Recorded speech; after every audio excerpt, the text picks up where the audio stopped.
২০৪৭ সালের মধ্যে বিকশিত ভারত নিজেদের কর্তব্যকে সর্বাগ্রে রাখুন। মনে রাখবেন, কর্তব্য থেকেই অধিকারের জন্ম।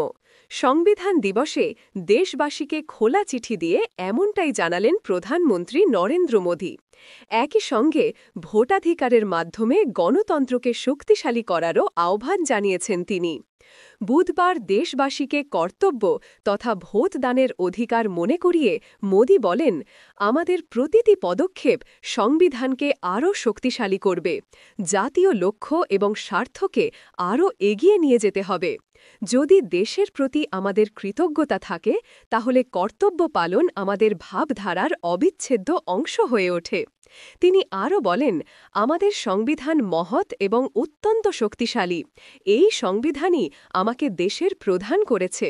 আমি দরিদ্র এবং অর্থনৈতিকভাবে পিছিয়ে পড়া এক পরিবারে জন্মগ্রহণ করেছি, কিন্তু সংবিধানের শক্তিতেই বর্তমানে আমি প্রধানমন্ত্রীর দায়িত্ব পালন করছি।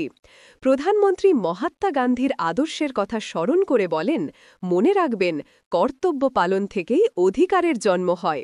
কর্তব্য পালন সামাজিক ও অর্থনৈতিক অগ্রগতির ভিত্তি।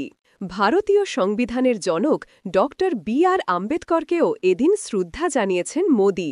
এছাড়াও ডক্টর রাজেন্দ্র প্রসাদ সহ গণপরিষদের বিশিষ্ট মহিলা সদস্যদের প্রতিও তিনি শ্রদ্ধা জ্ঞাপন করেছেন।